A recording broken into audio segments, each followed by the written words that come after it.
Hi good morning, welcome back to my YouTube channel. ಇವತ್ತು a day in my life vlog start ಮಾಡ್ತಾ ಇದ್ದೀನಿ. ನಿಮಗೆ ಗೊತ್ತು, ನಾನು ಬನ್ನಿಕೊಡೊಳಗಿದ್ದೀನಿ. ನಾನು ಅಜ್ಜಿ ಇಬ್ಬರೇ ಇದ್ದೀವಿ, ಮಮ್ಮಿ ದಾವಣಗೆರೆ ಒಳಗಿದ್ದಾರೆ. ಸೊ ಇವತ್ತು ಫ್ರೈಡೇ, ಕಾಲೇಜ್ ಇವತ್ತು ಐತಿ. ನಾನು ಸ್ಯಾಟರ್ಡೇನೇ ಸ್ಟಾರ್ಟ್ ಅಂತ ಅಂದ್ಕೊಂಡಿದ್ದೆ, ಬಟ್ ಫ್ರೈಡೇ ಕಾಲೇಜ್ ಐತಿ. ಸೊ ಹೋಗಿ ಬರ್ತೀನಿ, 2 ದಿನ ಏನು ರಜಾ ಹಾಕೋದು ಅಂತ ಹೋಗ್ಬಿಟ್ಟು ವಾಪಸ್ ಇಲ್ಲಿಗೆ ಬರ್ತೀನಿ. ನಾನು ಡ್ರೆಸ್ ಏನು ತೊಗೊಂಡು ಬಂದಿದ್ದಿಲ್ಲ, ಯೂನಿಫಾರ್ಮು. ಆದರೆ ಅಲ್ಲಿ ಹೋಗಿ ಚೇಂಜ್ ಮಾಡ್ಕೊಂಡು ಹೋಗ್ತೀನಿ ಟೈಮ್ ಇದ್ದರೆ, ಇಲ್ಲಾಂದರೆ ಇದ್ರೊಳಗೆ ಹೋಗ್ತೀನಿ. ಒಂದಿನ ಪರ್ಮಿಷನ್ ಕೊಡ್ತಾರೆ. ಸೊ ಇವಾಗ ಎಲ್ಲ ಮನೆ ಕೆಲಸ ಎಲ್ಲ ಆಯಿತು. ನಾನು ಪೂಜೆ ಮಾಡಿದ್ದೆ. ಇವಾಗ ತಿಂಡಿ ತಿನ್ನಬೇಕು. ಅಜ್ಜಿ ಉಪ್ಪಿಟ್ಟು ಮಾಡಿಟ್ಟು ಹೋದ್ರು ಮುಖ ತೊಳ್ಕೊಳ್ಳಲಿಕ್ಕೆ. ಸೊ ಇವಾಗ ತಿಂಡಿ ತಿಂದುಬಿಟ್ಟು ಕಾಲೇಜಿಗೆ ಹೋಗಬೇಕು. ಸೊ ಇವಾಗ ಕಾಲೇಜಿಗೆ ಹೋಗೋಣ. ಸೊ ನಾನು ಟೈಮ್ ಇತ್ತು ಅಂತ ಸ್ವಲ್ಪ ಹೊತ್ತು ಪಾರಿವಾಳ ನೋಡೋಕ್ಕಂತ ಬಂದೆ. ಏನಂತ ಅಂದರೆ ನಮ್ಮ ಪಾರಿವಾಳ ಮೊಟ್ಟೆ ಇಟ್ಟತೆ, 2 ಮೊಟ್ಟೆ ಇಟ್ಟದೆ. ಸೊ ಅದನ್ನು ಚೆಕ್ ಮಾಡಿ, ಜಾಸ್ತಿ ಹೊರಗೆ ಕರ್ಕೊಂಡು ಬರಲ್ಲ, ನಾವು ಒಳ್ಳೆ ಬಿಟ್ಬಿಟ್ಟಿವಿ. ಅದು ನೀಟಾಗಿ ಚಂದು ಮತ್ತು ಗಗನ ಬೆಳಗ್ಗೆ ಊಟ ಹಾಕೋದು, ಸ್ವಲ್ಪ ಮಧ್ಯಾಹ್ನ ಊಟ ಹಾಕೋದು, ಮುಟ್ಟೋದೆಲ್ಲ ಮಾಡೋಕತ್ತಿಲ್ಲ ನಾವು, ಯಾಕಂದರೆ ಮೊಟ್ಟೆ ಇಟ್ಟತಂತ. ಮಕ್ಕ ತಗೊಂಡಿಯಾ?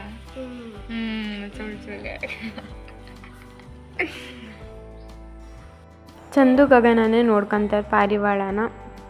ಆಮೇಲೆ ಹೂ ಹರ್ಕೊಳಕ್ಕೆ ಬಂದಿದ್ದ ಪ್ರೀತು ಅಂತ, ನಮ್ಮ ಅತ್ತೆ ಮಗ, ಅಲ್ಲಿ ಹಳೆ ಮನೆಯಿಂದ ಬಂದಿದ್ದ. ಆಮೇಲೆ ನಾನು ಬೇಗ ಉಪ್ಪಿಟ್ಟು ರೆಡಿಯಾಗಿತ್ತು, ಮಸ್ತಾಗಿತ್ತು. ಉಪ್ಪಿಟ್ಟು ತಿಂದು ನಾನು ಕಾಲೇಜಿಗೆ ರೆಡಿಯಾಗಿ ಹೊರಟೆ. ಮಸ್ತ್ ಇರ್ತೈತಿ ನಮ್ಮ ಊರಿಂದ ಹೋಗಬೇಕಾದ್ರೆ. ಆದರೆ ಡೈಲಿ ಓಡಾಡೋಕ್ಕಾಗಲ್ಲ ನನಗೆ. ಸೊ ಆದರೆ ಎಷ್ಟು ಚೆನ್ನಾಗಿರ್ತದೆ, ಆರಾಮಾಗಿ ಬರ್ಬೋದು. ಆಮೇಲೆ ಸೀದಾ ಕ್ಲಾಸಿಗೆ ಬಂದ್ವಿ ನಾವು. ಊರಿಂದ ಬಂದೆ ನಾನು. ಅಲ್ಲ, ಏನಂದರೆ ನಾನು ಊರಿಂದ ಬಂದರೂ ನಾನೇ ಬೇಗ ಬಂದಿದ್ದು. ಇವ್ರು ಇನ್ನೂ ಯಾರೂ ಬಂದಿರಲಿಲ್ಲ. ಅಂದರೆ ಇಲ್ಲೇ ಮನೆ ಐತೆ ಅವ್ರದ್ದು, ಆದರೂ ಲೇಟಾಗಿ ಬರ್ತಾಳೆ ನಯನ. ಸೊ ನಮ್ದು ಅವತ್ತು ಕ್ಲಾಸಸ್ ಏನಪ್ಪ ಎಲ್ಲ ಲ್ಯಾಬ್ ಒಳಗೆ ಇತ್ತು. ಸೊ ಆಲ್ಮೋಸ್ಟ್ ಲ್ಯಾಬ್ ಒಳಗೆ ಎಲ್ಲ ಮಾಡ್ಕೊಂಡು ಬಂದ್ವಿ. ಆಮೇಲೆ ಮುಗಿಸ್ಕೊಂಡ್ವಿ. ಕ್ಲಾಸ್ ಮುಗಿಸ್ಕೊಂಡಾದ್ಮೇಲೆ ನನ್ನ ಫ್ರೆಂಡ್ ಪ್ರಿಯಾಂಕಾಗೆ ಬರ್ಡೇ ಇತ್ತು 2 ದಿನದ ಹಿಂದೆ. ಆವಾಗ ರಜಾ ಇತ್ತು ಅಂತ ನಾವು ಸೆಲೆಬ್ರೇಟ್ ಮಾಡಿದ್ದಿಲ್ಲ. ಸೊ ಇವತ್ತು ಕ್ಲಾಸಿಗೆ ಬಂದಿದ್ಲು ಅವಳು. ಸೊ ನಾವು ಎಲ್ಲರೂ ಸೆಲೆಬ್ರೇಟ್ ಮಾಡೋಣ ಅಂತ ಹೋಗ್ತಾ ಇದ್ದೀವಿ. ನಮ್ಮದೊಂದು ಪಾರ್ಕ್ ಐತಿ ನಮ್ಮ ಕಾಲೇಜ್ ಹತ್ರ. ನಾವು ಪಿಜ್ಜಾ ತರಿಸೋದು, ಈ ಥರ ಬರ್ಡೇ ಸೆಲೆಬ್ರೇಟ್ ಎಲ್ಲ ಅಲ್ಲೇ ಮಾಡೋದು. ಸೊ ಅಲ್ಲಿಗೆ ಹೋದ್ವಿ. ಕರೆಕ್ಟಾಗಿ ನನ್ನ ಮಕ್ಕದ ಮೇಲೆ ಬೆಳ್ಳಗೆ ಬೀಳ್ತದೆ. ರ್ಯಾಂಪ್ ವಾಕು, ಕ್ಯಾಟ್ ವಾಕು, ಡಾಗ್ ವಾಕು ಎಲ್ಲ ಬರಲಿ. ಬನ್ನಿ.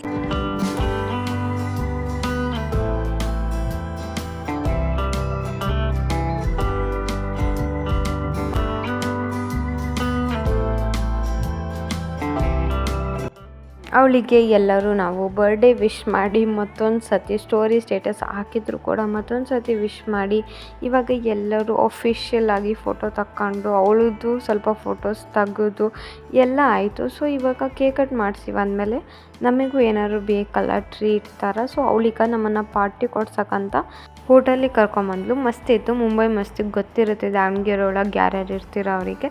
ಸೊ ನಾವೆಲ್ಲ ಬಂದು ಸಿಂಪಲ್ಲಾಗಿ ಸ್ನ್ಯಾಕ್ಸ್ ಥರ ಆರ್ಡ್ರ್ ಮಾಡ್ಕೊಂಡ್ವಿ ನಾವು. ಊಟ ಮಾಡೋಷ್ಟೇನು ಮೂಡ್ ಇರಲಿಲ್ಲ ನಮಗೆಲ್ಲರಿಗೂ. ಸೊ ವಡಾ ಪಾವ್ ಎಲ್ಲರಿಗೂ ಫೇವ್ರೇಟ್ ಅಲ್ಲ, ಅಲ್ಲಿ ವಡಾ ಪಾವೇ ಭಾಳ ಚೆನ್ನಾಗಿರುತ್ತೆ. ನನಗೆ ಪರ್ಸ್ನಲಿ ಅಲ್ಲಿದ್ದು ಭಾಳ ಇಷ್ಟ. ಸೊ ನಾವು ಹೋದಾಗೆಲ್ಲ ಅದನ್ನೇ. ಮತ್ತು ಚೋಲೆ ಭಟೂರೆ ತೊಗೊಂಡಿದ್ವಿ. ಚೋಲೆ ಭಟೂರೆನೂ ಚೆನ್ನಾಗಿತ್ತು.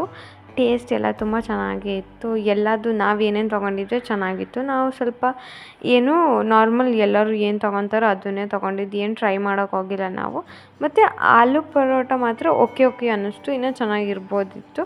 ಬಟ್ ಏನೋ ತಗೊಂಡಿದ್ವಿ ನಾವು, ಚೆನ್ನಾಗಿತ್ತು. ತವಾ ಪಲಾವ್ ಕೂಡ ಚೆನ್ನಾಗಿತ್ತು. ಸೊ ಇಷ್ಟು ತೊಗೊಂಡು ಇಷ್ಟನ್ನು ತಿಂದು ಎಲ್ಲರೂ ಮಜಾ ಮಾಡಿಕೊಂಡು ಪ್ಲೇಟ್ ಎಲ್ಲ ಖಾಲಿ ಮಾಡಿ ಎದ್ದು ಬಂದ್ವಿ ನಾವು.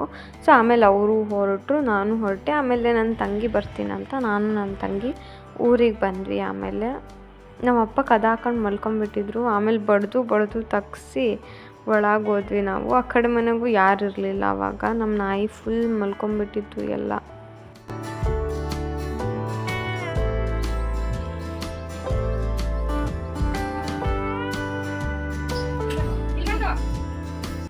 Hi, welcome back. ಸೊ ನಾನು ಇವಾಗ ಬನ್ನಿಕೊಡಿಗೆ ಬಂದೀನಿ. ನಾನು ನನ್ನ ತಂಗಿ. ಸಂಜೆ ಆಗೈತೆ. ಏನಂತ ಅಂದರೆ ನಮ್ಮ ಮನೆ ಹತ್ರ ಕೋಣ ಬಂದಿತ್ತು, ದೇವ್ರಿಂದು ಕೋಣ. ಸೊ ಅದು ಪೇಣೆ ತಿಂತಿತ್ತು, ಆಕ್ಳಿಗೆ ಇಡ್ತಾರಲ್ಲ ಅದು ಪೇಣೆ. ನಾನು ಓಡಿಸ್ಲಿಕ್ಕೆ ನೋಡಿದೆ, ನನಗಾಗಲಿಲ್ಲ ಅಂತ ಪಪ್ಪ ಆಂಟಿ ಇಬ್ಬರು ಬಂದರು. ಇಬ್ಬರೂ ಅಂದರೆ ದೇವರಿಂದಲ್ಲ, ಅದನ್ನು ಹೊಡಿಯಲ್ಲ, ಹಂಗೆ ಕಳ್ಸೋಕೆ ನೋಡಿದ್ರು, ಹೋಗ್ತಾನೆ ಇಲ್ಲ. ಒಂದು ಕಾಲು ಮುಂದೆ ಇಡ್ತಿರ್ಲಿಲ್ಲ, ಹಂಗೆ ತಿನ್ಕೊತ ನಿಂತ್ಬಿಟ್ಟಿತ್ತು. ಆಮೇಲೆ ಏನು ಮಾಡಿದ್ರು, ಪಪ್ಪ ಪೂಜೆ ಮಾಡೋಣ ಅಂತ ಪೂಜೆ ಮಾಡಿದರು ಆಂಟಿ. ಆಮೇಲೆ ಮನೇದು ಅಕ್ಕಿ ಇತ್ತಲ್ಲ, ಅಕ್ಕಿ ಕೊಟ್ವಿ. ಅಕ್ಕಿ ತಿಂದು ಹೋಗ್ತದಂತ ಒಂದು ಬಕೆಟ್ ಅಕ್ಕಿ ಹಿಟ್ಟೊಳಗೆ ಹಾಕಿ ಕೊಟ್ವಿ. ಅಕ್ಕಿ ಸ್ಮೆಲ್ ನೋಡಿ ಒಟ್ಟು ಒಂದು ಸತಿನೂ ತಿನ್ನಲಿಲ್ಲ. ಮತ್ತೆ ಪೇಣೆನೇ ತಿನ್ಲಿಕ್ಕೆ ಸ್ಟಾರ್ಟ್ ಮಾಡ್ತು. ಮತ್ತೆ ಅಕ್ಕಿ ತೆಗೆದು ಸ್ವಲ್ಪ ಪೇಣೆ ಇಟ್ಟು ಮತ್ತೆ ಕೊಟ್ಟು ಅದನ್ನು ಗಂಟು ಕಟ್ಟಿ ಇಟ್ವಿ. ಅದ್ರ ಮೇಲೆ ಒಂದು ಸ್ಟೂಲ್ ಥರ ಇಟ್ವಿ ಕಟ್ಕಿದ್ದು. ಆಮೇಲೆ ನಾವು ಇಟ್ಬಿಟ್ಟು ಬಂದ್ವಿ ಹೊರಗಡೆ. ಆಮೇಲೆ ನೋಡ್ತೀವಿ ಬಂದು ಫುಲ್ಲು ಅದು ಕಟ್ಗಿದ್ದೆಲ್ಲ ಬೀಳಿಸಿ ಫುಲ್ ಚಪಾಟಿ ಮಾಡಿಬಿಟ್ಟಿತ್ತು. ಚೀಲನ ಗುದ್ದಿ ಸದ್ಯ ಏನು ಓಪನ್ ಆಗಿರಲಿಲ್ಲ. ಮತ್ತು ವಾಪಸ್ ಅವಾಗ ಬಂದು ಅಕ್ಕಿ ಏನಿಟ್ಟಿದ್ವಲ್ಲ ಅಕ್ಕಿ ಮತ್ತು ಪೇಣ ಮಿಕ್ಸ್ ಮಾಡಿ ಅದನ್ನು ತಿಂದು ಮತ್ತೆ ಮುಸ್ರಿ ಕೊಡ್ದು ಇವಾಗ ಅಲ್ಲಿ ಹೊಲದ ಹತ್ರ ಹೋಗಿದೆ.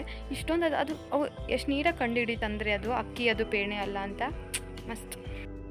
ಇವಾಗ ಸಂಜೆ ಏನಾದ್ರು ಮಾಡೋಣ ಅಂದ್ಕೊಂಡಿನಿ, ಈವ್ನಿಂಗ್ ಸ್ನ್ಯಾಕ್ಸ್ ಥರ. ಸೊ ನೋಡೋಣ ಏನು ಮಾಡ್ತೀನಂತ ನಿಮಗೂ ಶೇರ್ ಮಾಡ್ತೀನಿ. ಸೊ ಕಂಟಿನ್ಯೂ ಆಗಿ ವಾಚ್ ಮಾಡಿ. ಇವಾಗ ಈವ್ನಿಂಗ್ ಸ್ನ್ಯಾಕ್ಸಿಗೆ ಮನೆಯಲ್ಲೇ ಸಿಂಪಲಾಗಿ ಗೋಬಿ ಮಂಚೂರಿ ಯಾವ ಥರ ಮಾಡೋದಂತ ನೋಡೋಣ. ಸೊ ನಾನಿಲ್ಲಿ ಕ್ಯಾಬೇಜ್ ಮಂಚೂರಿ ಮಾಡ್ತಿಲ್ಲ, ಗೋಬಿ ಮಂಚೂರಿಯೇ ಮಾಡ್ತಾಯಿರೋದು. ಸೊ ಇವಾಗ ಫಸ್ಟು ಬ್ಯಾಟರ್ ರೆಡಿ ಮಾಡ್ಕೊಳಕ್ಕೆ ನಾನು ನಾರ್ಮಲ್ ಮೈದಾ ಹಿಟ್ಟು ಮತ್ತು ಅಕ್ಕಿ ಹಿಟ್ಟು ತೊಗೊಂಡಿದ್ದೀನಿ. ನೀವು ಬೇಕಂದರೆ ಕಾರ್ನ್ಫ್ಲೋರು ತೊಗೋಬೋದು. ಅದಕ್ಕೆ ಮಸಾಲ ಹಾಕ್ಕೊಂಡಿದ್ದೀನಿ, ಸ್ವಲ್ಪ ರುಚಿಗೆ ತಕ್ಕಷ್ಟು ಉಪ್ಪು, ಖಾರದ ಪುಡಿ, ಗರಂ ಮಸಾಲ ಮತ್ತು ಸ್ವಲ್ಪ ಕೊತ್ತಂಬರಿ ಕಾಳು ಪುಡಿನೂ ಹಾಕ್ಕೊಳ್ಳಿ, ತುಂಬ ಚೆನ್ನಾಗಿ ಬರುತ್ತೆ. ಆಮೇಲೆ ಜೀರಿಗೆ ಪುಡಿ ಇದ್ದರೆ ಅದನ್ನು ಹಾಕ್ಕೊಳ್ಳಿ, ಚೆನ್ನಾಗಿ ಒಂದು ಸ್ವಲ್ಪ ಫ್ಲೇವರ್ ಬರುತ್ತೆ.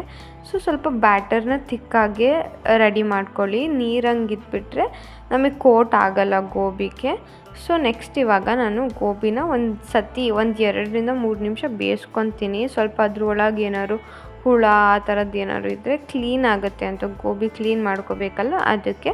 ನೀವು ಫಸ್ಟೇ ಅಂದರೆ ನೀರು ಹಾಕಿದ ತಕ್ಷಣ ಗೋಬಿ ಹಾಕಿಬಿಟ್ರೆ ಟೆಂಪ್ರೇಚರ್ ಒಳಗೆ ಬೆಂದ್ಬಿಡುತ್ತೆ ಅದು, ನೀವು ಎಷ್ಟೇ ಫ್ರೈ ಮಾಡಿದ್ದು ಕ್ರಿಸ್ಪಿ ಆಗಲ್ಲ. ಸೊ ಅದಕ್ಕೆ ನೀರು ಕಾದ್ಮೇಲೆ ಒಂದು 2 to 3 ನಿಮಿಷ ಹಾಕಿಬಿಟ್ಟು ತೆಗೆದ್ರೆ ಸಾಕು. ಗೋಬಿ ನೀಟಾಗಿ ಕ್ಲೀನೂ ಆಗುತ್ತೆ, ನಮಗೆ ಫ್ರೈ ಮಾಡಿದಾಗ ಫುಲ್ ಕ್ರಿಸ್ಪಿ ಹಾಗೂ ಬರುತ್ತೆ. ಸೊ ಈ ಥರ ಮಾಡಿರಿ ಎಲ್ಲರೂ. ಫಸ್ಟೇ ಹಾಕಿಬಿಟ್ರೆ ನಾನು ಹೇಳ್ದಂಗೆ ಸಾಗಿ ಆಗಿಬಿಡುತ್ತೆ.